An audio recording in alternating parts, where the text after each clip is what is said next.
This podcast is sponsored by nobody. Hey dudes, welcome to Splat from the Past, the only 80s themed horror sci-fi show where things can get totally radical.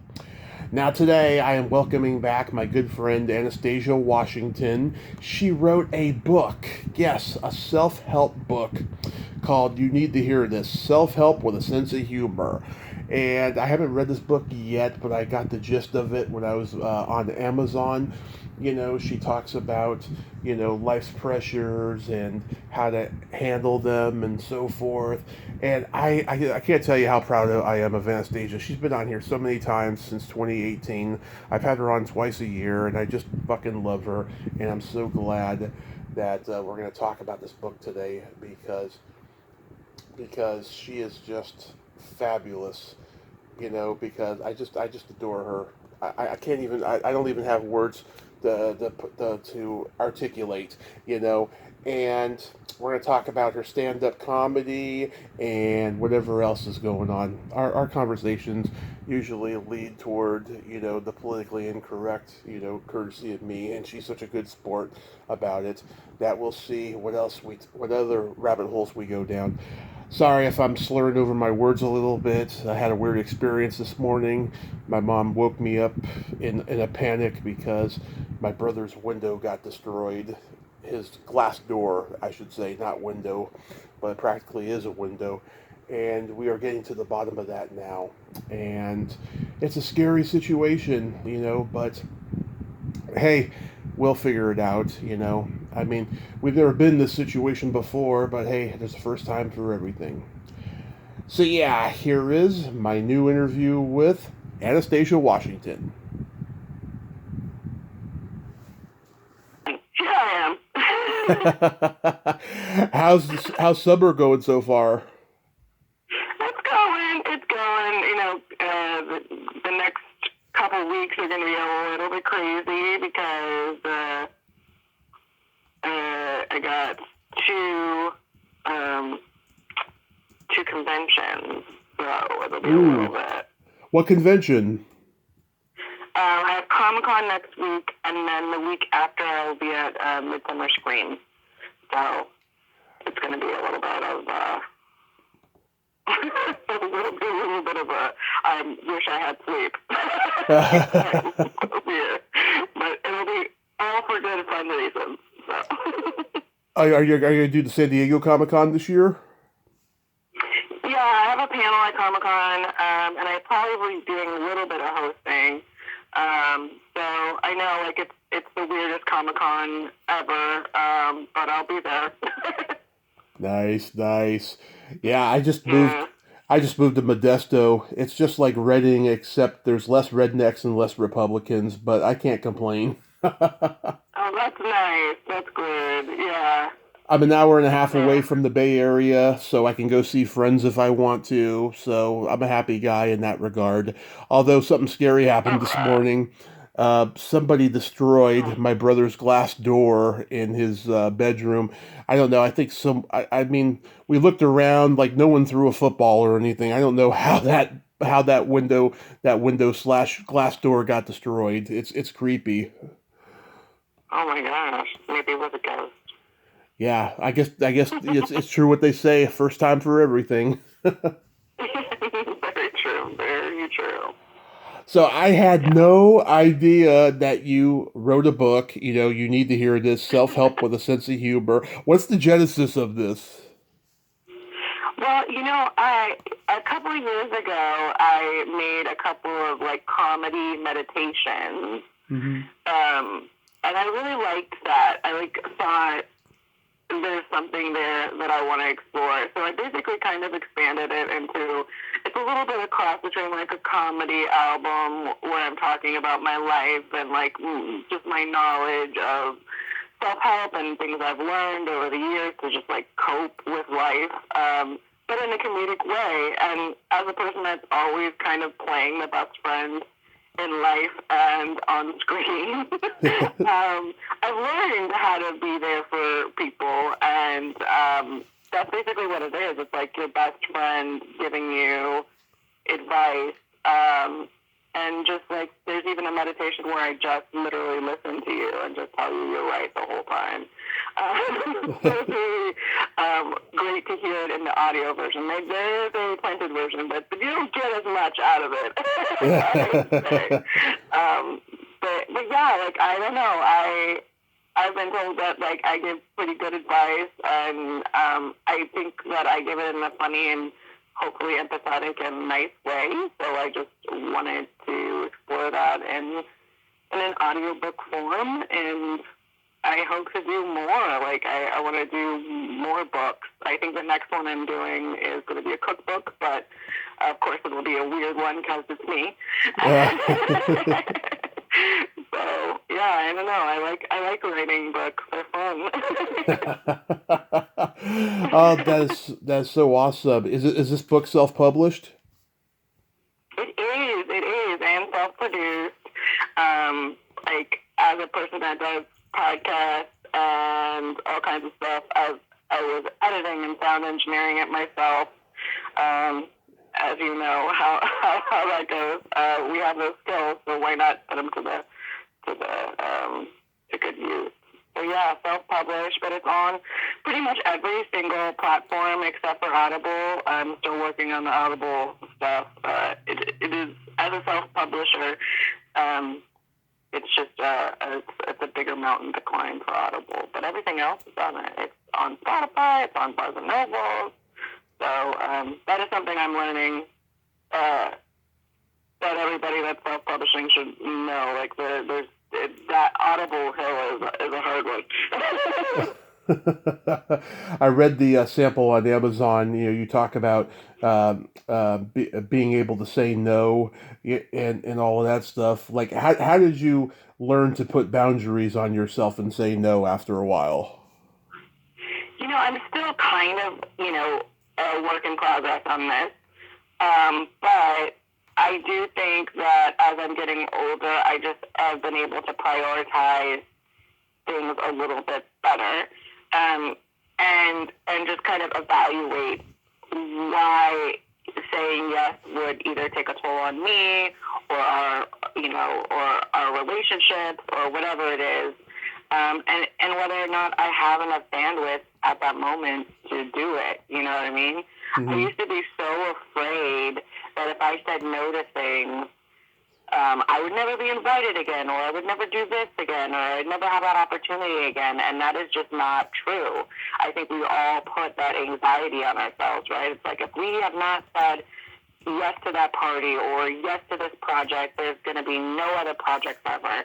And actually being well-adjusted enough to say no when you don't have the time or energy, or you just need like a day, or this is just not the right project for you, so you would feel stressed or feel out of place.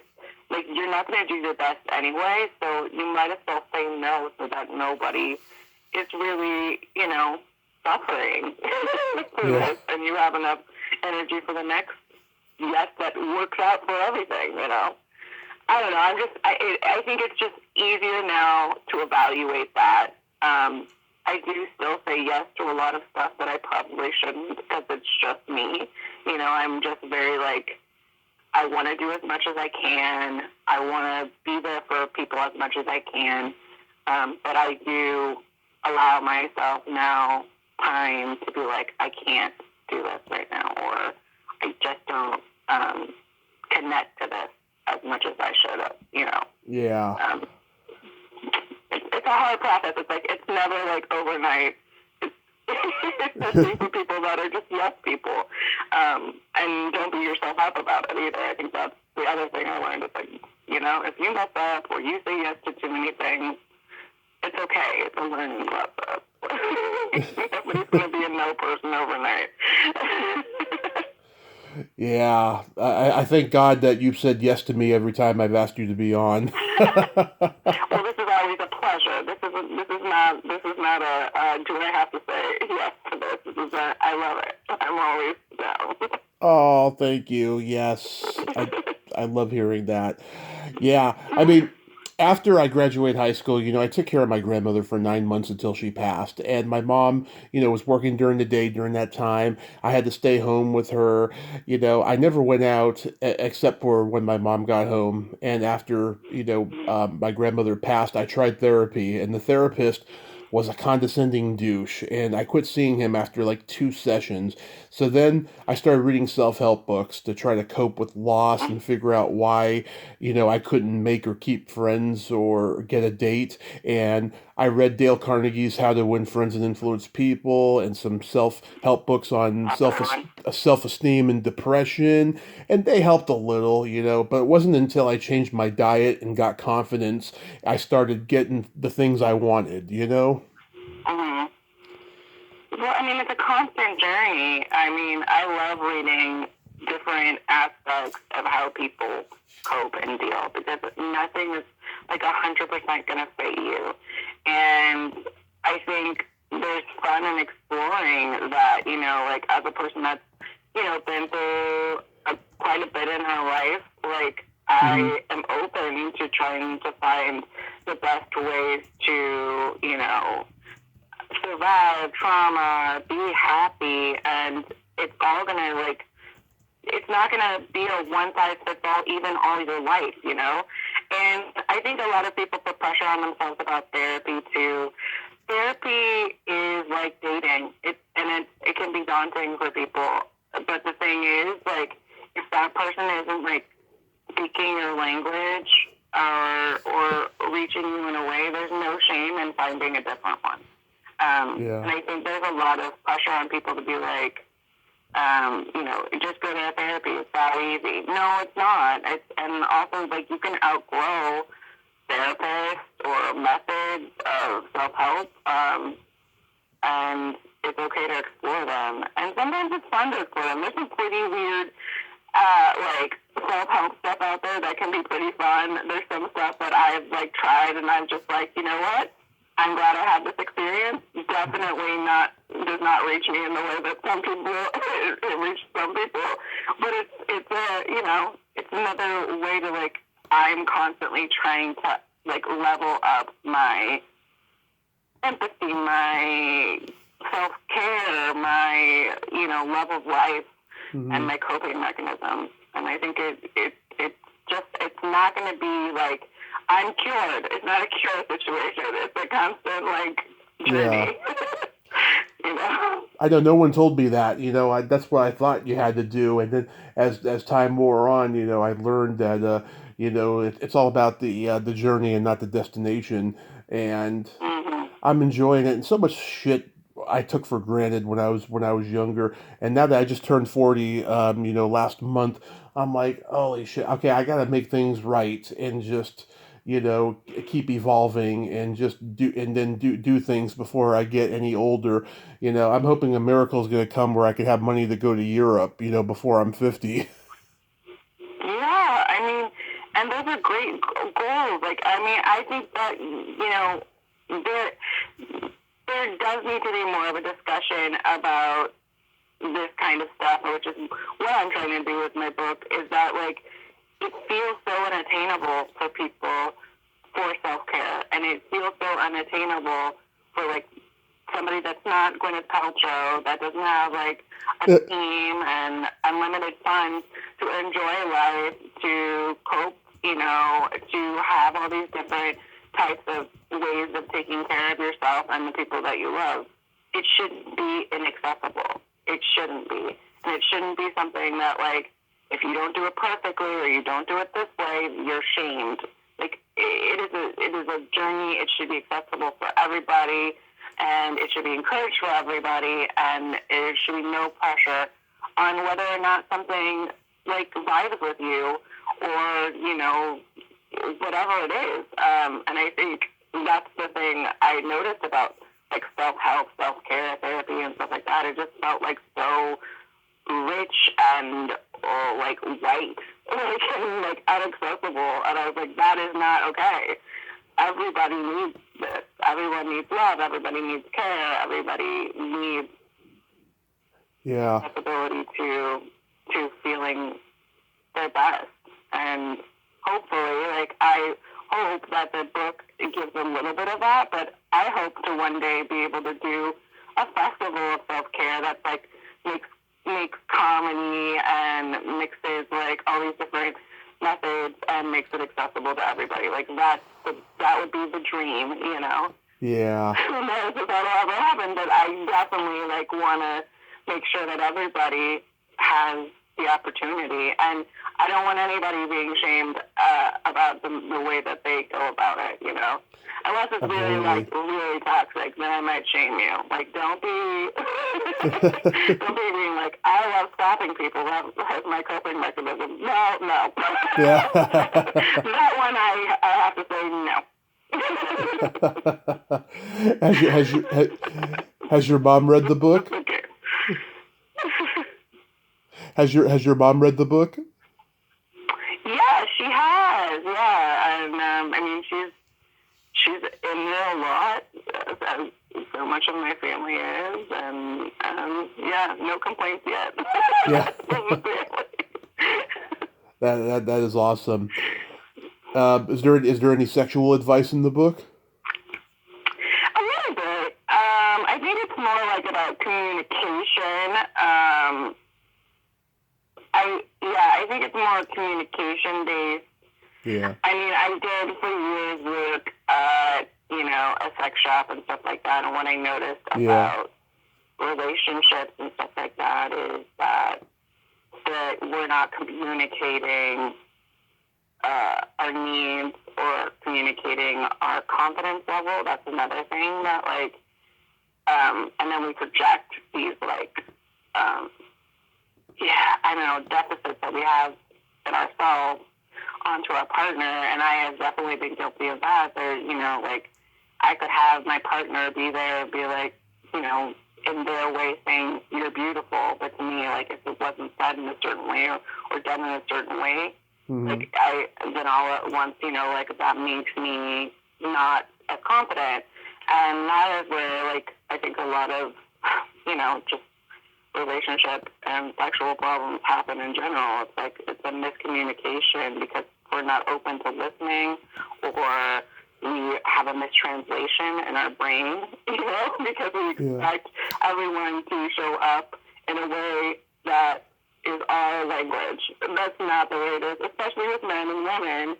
We don't always speak the same. We don't always, like, show up the same.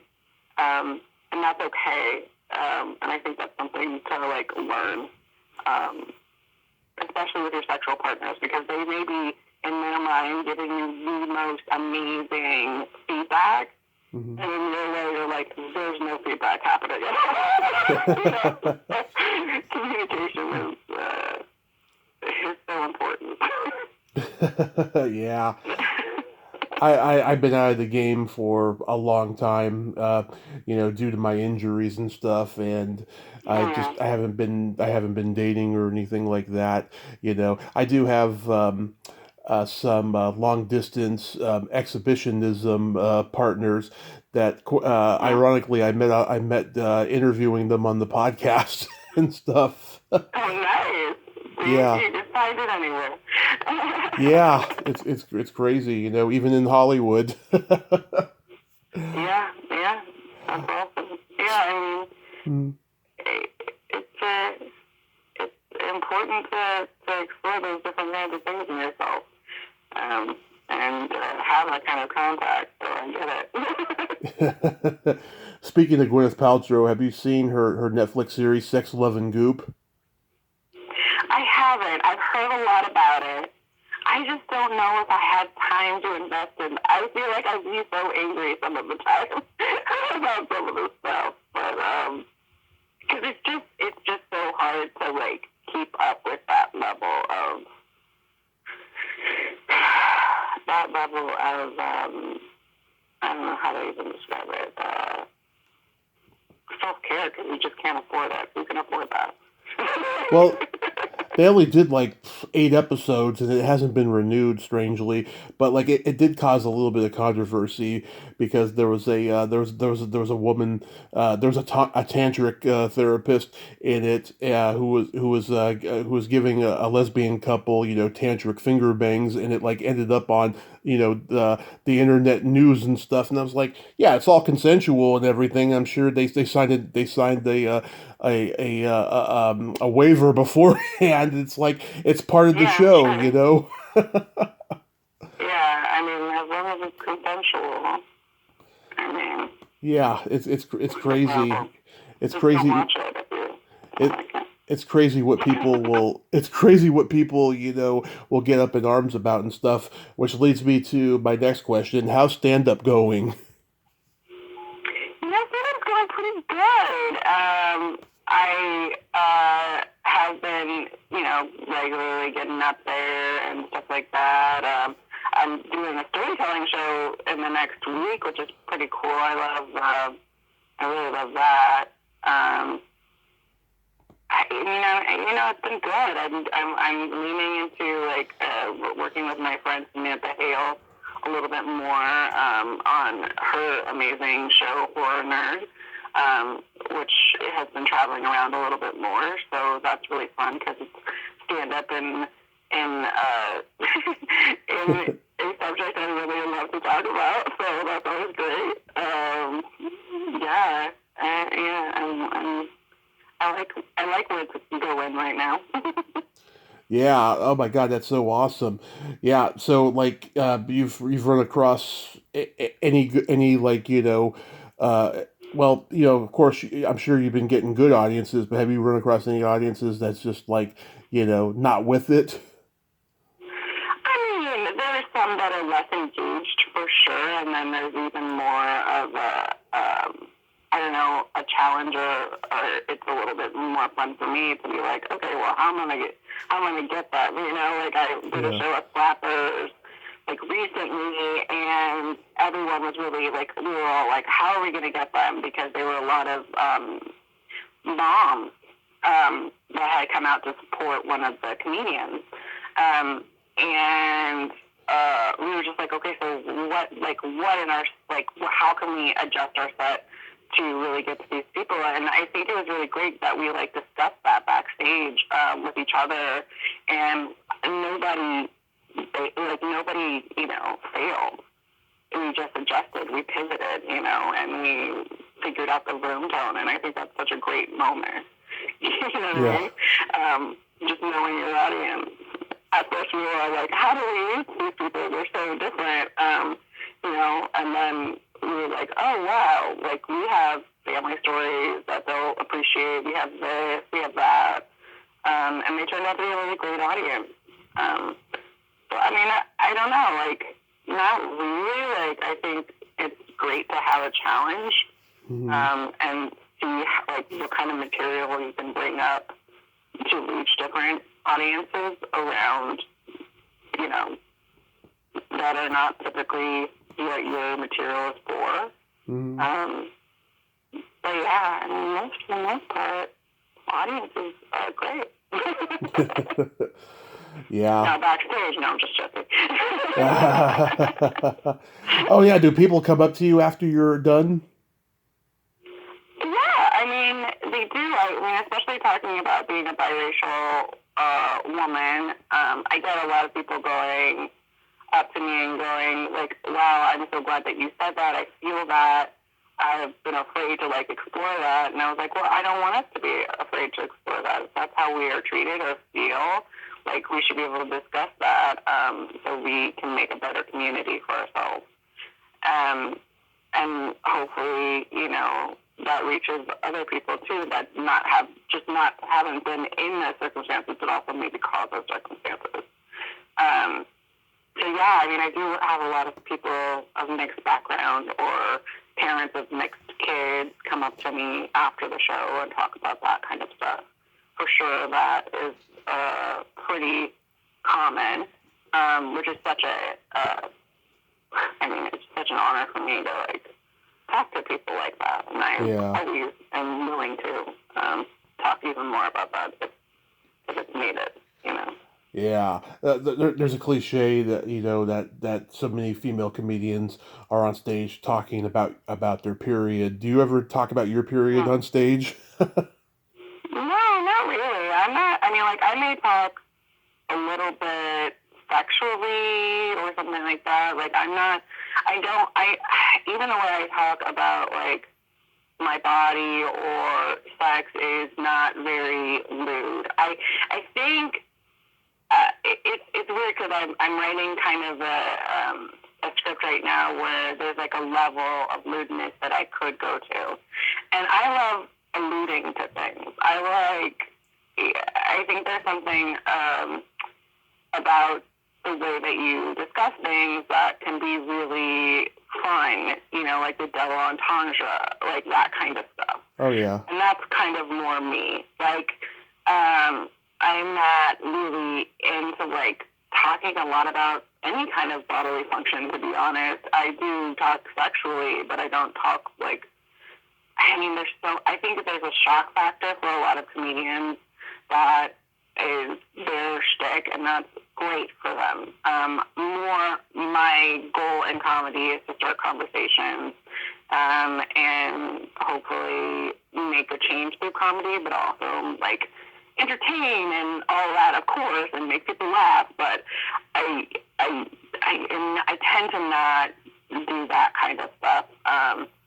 Not to like, it's just not me. It's just not like, who knows though? Like a couple years from now, maybe I'll want to make a joke about it.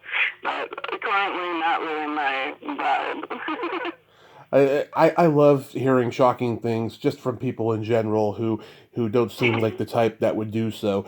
Like there's this one guest of mine who's a cult movie actress from the 80s. She like never wants me to swear when I interview her and stuff. She just wrote an erotica book about Tinder dates that she's had in the past, and I'm reading it and going, "Oh my God, did she really say that?" She's talking about the guy's jizz squirting all over her bed and what have you.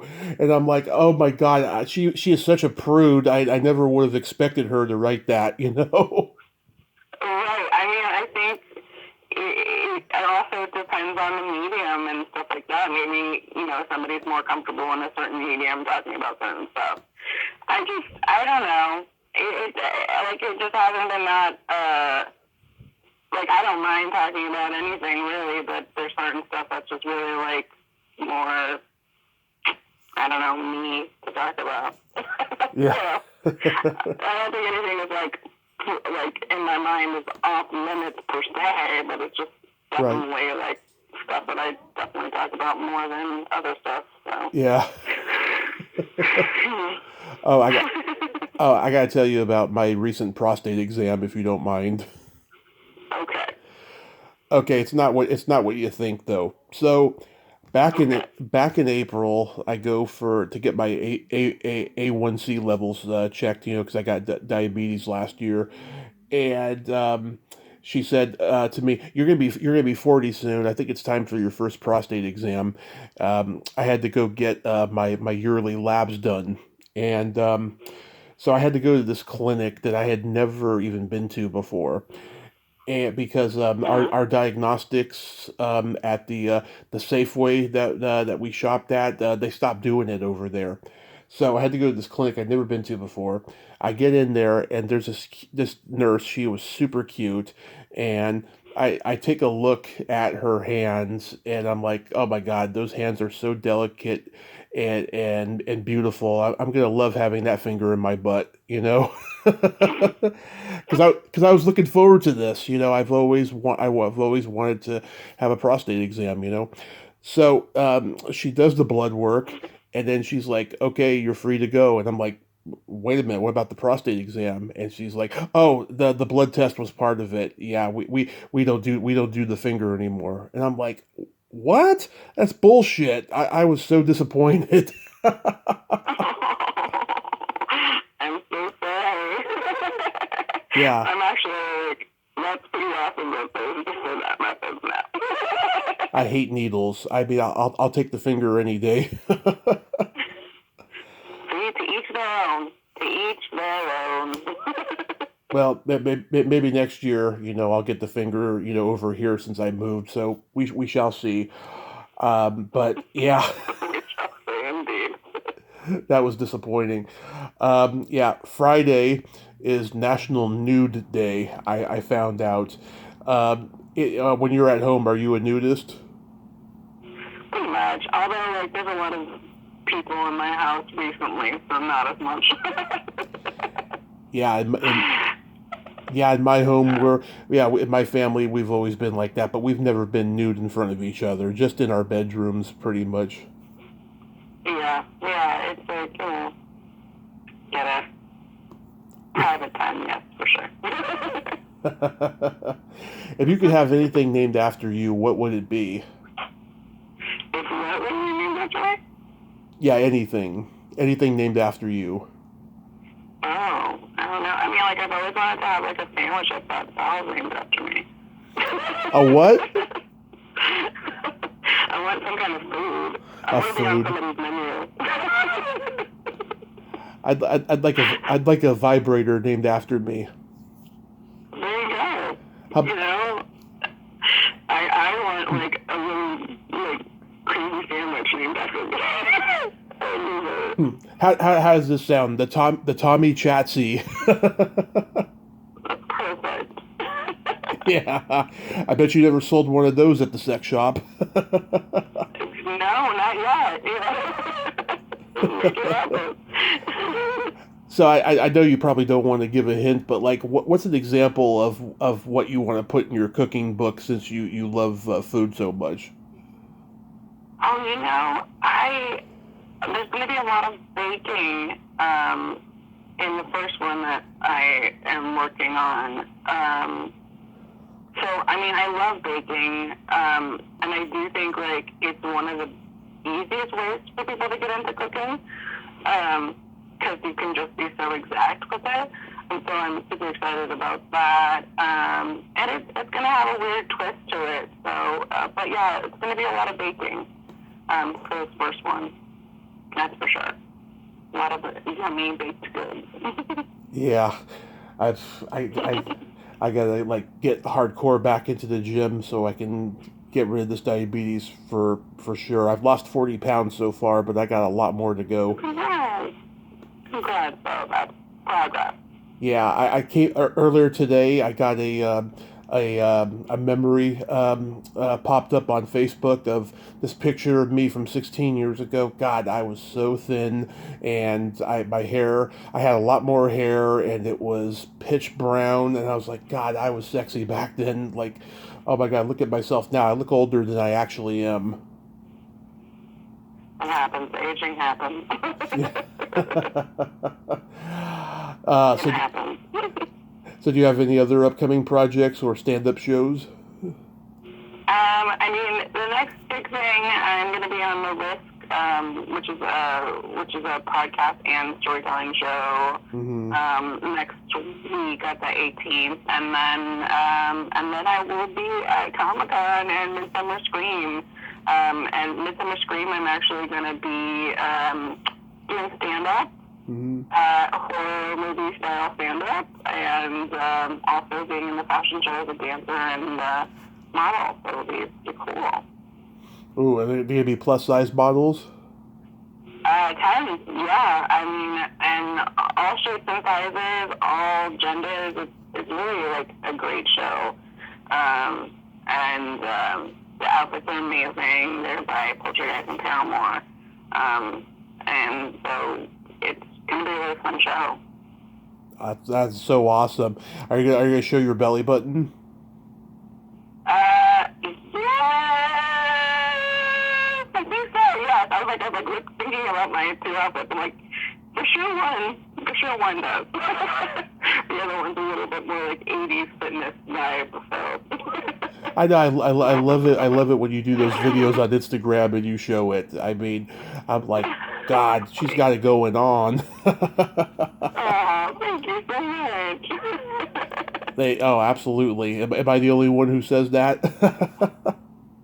I mean, the belly button is the first, yeah. I mean, usually, like, it's other stuff. But I'm like, this at all. I'll take the compliment. Well, I want to be respectful, so I'm not going to talk about the other stuff. Thank you. Thank you. I appreciate that. Absolutely, Anastasia. Thank you for coming on, and just Yeah. being like one of the guys as usual, and just having a great sense of humor. And I'll let you know when I read the whole book, and I hope you have fun, doing those shows and doing the cons, and hope you have a great summer and be safe out there. Thanks. Thank you. Thanks for talking to me.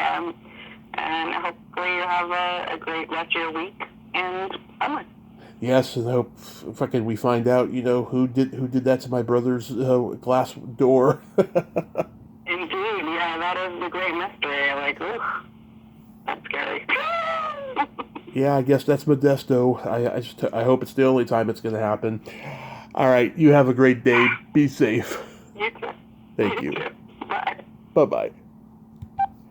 Well, there you have it. Anastasia Washington. God, don't you just love her? She is just so real and down to earth. I just enjoy her. I enjoy talking to her all the time. She is awesome.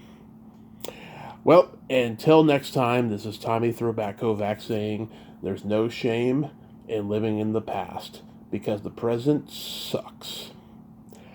Later, dudes.